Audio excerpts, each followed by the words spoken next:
Hello বন্ধুরা, আজকে আলোচনা করব বিগিনারদের জন্য খুব সুন্দর ও পারফেক্ট একটা মাছ সম্বন্ধে।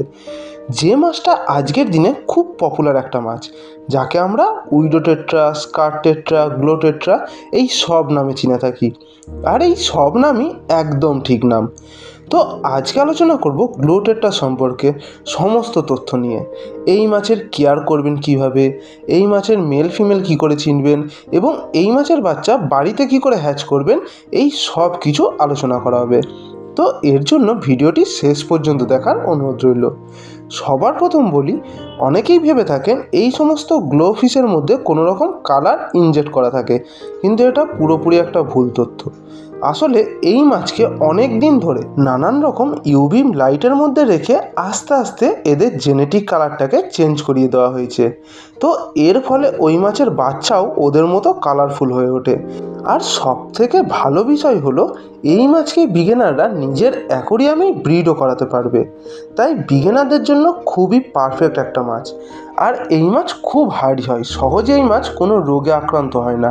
এছাড়া আপনার কাছে যদি ছোট একটা 1 ফুটের অ্যাকোরিয়ামও থাকে, আপনি তাতেও 4 থেকে 5টা এই গ্লো টেট্রা রাখতে পারবেন, কারণ এই মাছ ছোট জায়গাতেও খুব ভালোভাবেই সারভাইভ করে নিতে পারে। তাই বিগিনারদের জন্য খুবই পারফেক্ট একটা মাছ। আর এই মাছের জন্য শুধু একটা ছোট স্পঞ্জ ফিল্টার আর সপ্তাহে 30% করে ওয়াটার চেঞ্জ, এইটুকু কাজ করলেই এই মাছ খুব সহজেই থেকে যাবে। তো এবার অনেক বিগিনাররা আছেন যারা নিজের বাড়িতে রঙিন মাছের বাচ্চা হ্যাচ করতে চান। তো বন্ধুরা, আমি নিজেই বাড়িতে গ্লো ফিশের বাচ্চা হ্যাচ করেছি। তো কিভাবে বাচ্চা হ্যাচ করলাম এই নিয়ে পরপর ভিডিও আসতে থাকবে। এখন দেখাবো উইডো ফিশের মেল ফিমেল কি করে চিনবেন। তো মেল ফিমেল চেনার আগে নিশ্চিত হতে হবে মাছগুলো যেন অ্যাডাল্ট ফিশ হয়, তাহলেই সহজে চিনতে পারবেন। তো প্রথমেই একদম সহজভাবে দেখাবো কোনটা মেল কোনটা ফিমেল। যেমন ধরুন, এই নীল উইডোটা দেখুন, এর পেটটা অনেকটা ফুলে আছে, কারণ এর পেটে ডিম আছে, তো এটা ফিমেল।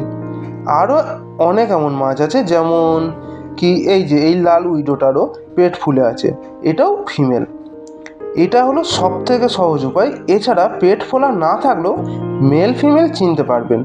দেখবেন ফিমেলের মাথাটা ওর মুখ শেষ হওয়ার পর হঠাৎ উঁচু হয়ে গিয়েছে, মানে ফিমেলের মাথাটা এরকম উঁচু হয়ে থাকবে, আর মেলের মাথাটা একদম ফ্ল্যাট থাকবে, মানে মাথার উপর কিছুটা এরকম স্লোপ হয়ে যায়, আর ফিমেলের একদম উঠে থাকে। এই নীল উইডোটার মাথাটা দেখুন, কিছুটা পাহাড়ের মতো উঁচু হয়ে আছে। কোথায় গেল? এই দেখুন, এই মাছটা, এই নীল উইডোটারও মাথা উঁচু হয়ে আছে, তো এটা ফিমেল। তো এবার আপনাদের মেলটা দেখাই। মেলের সাইজ সবসময় ফিমেলের থেকে অনেক ছোট হয়। মানে ধরুন, এই লেমন কালারের উইডোটা দেখুন, লেমন বা গ্রিন যেই কালারই বলুন, এটা সাইজে কিন্তু ফিমেলের থেকে অনেক ছোট। এর পেটও ফোলা নেই, আর মাথাটাও দেখুন, ওর মুখ থেকে মাথাটা পুরোপুরি স্মুথভাবে উঠে গিয়েছে, তো এটা মেল উইডো। আর লালের মধ্যেও আছে আমার কাছে মেল উইডো। এইটা দেখুন, এইটাও মেল, কারণ এর সাইজও ছোট আর স্লিম ট্রিম, আপনি দেখতে পাচ্ছেন একদম স্লিম ট্রিম, পেটে কোনো রকম ফোলা নেই। তো সহজভাবে বলতে গেলে, যারা সাইজে বড়, পেট একটু ফোলা থাকে, সেগুলো ফিমেল, আর যাদের সাইজ ছোট, একদম স্লিম ফিগার, তো সেটা মেল। এছাড়া মেলের কালার কিছুটা ব্রাইট হয়ে যায় ফিমেলের তুলনায়। আর হ্যাঁ বন্ধুরা, একটা জিনিস হলো, আপনার কাছে অনেক উইডো আছে কিন্তু সেগুলো অনেক ছোট, সেক্ষেত্রে মেল ফিমেল চেনা কিন্তু অনেক কঠিন, কারণ তখন ফিমেলের পেটে ডিম থাকবে না, আর মাথা দেখেও সহজে বোঝা যাবে না যে কোনটা মেল আর কোনটা ফিমেল। তো তার জন্য মাছগুলো ম্যাচিওর হওয়ার অপেক্ষা করতে হবে। সাধারণত উইডো জন্মানোর পর 6 থেকে 8 মাসের মধ্যেই ম্যাচিওর হয়ে যায়। তারপরে সহজেই বুঝতে পারবেন কোনটা মেল আর কোনটা ফিমেল।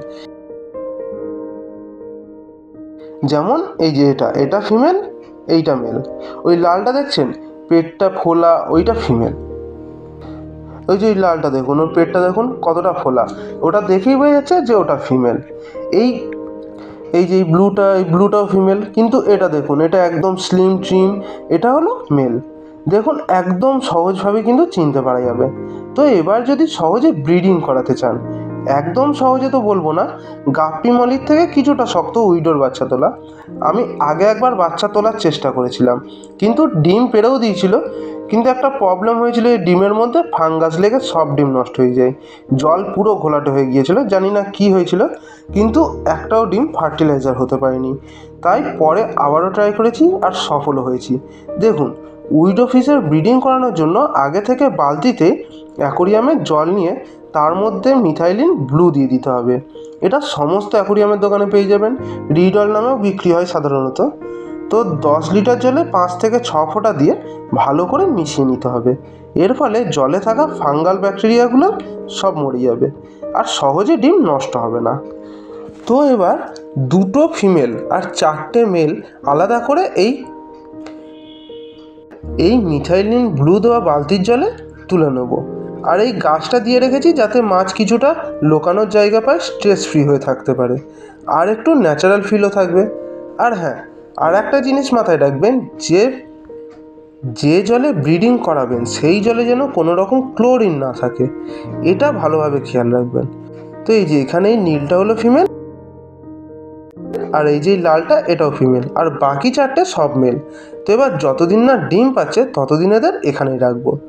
তো বন্ধুরা, এর রেজাল্ট পরবর্তী ভিডিওতে নিয়ে আসছি। ভিডিওটি ভালো লেগে থাকলে অবশ্যই একটি লাইক দেবেন। আরও এমন ভিডিও পেতে চ্যানেলটি সাবস্ক্রাইব করার অনুরোধ রইল। ভিডিওটি শেষ পর্যন্ত দেখার জন্য আপনাকে অসংখ্য ধন্যবাদ।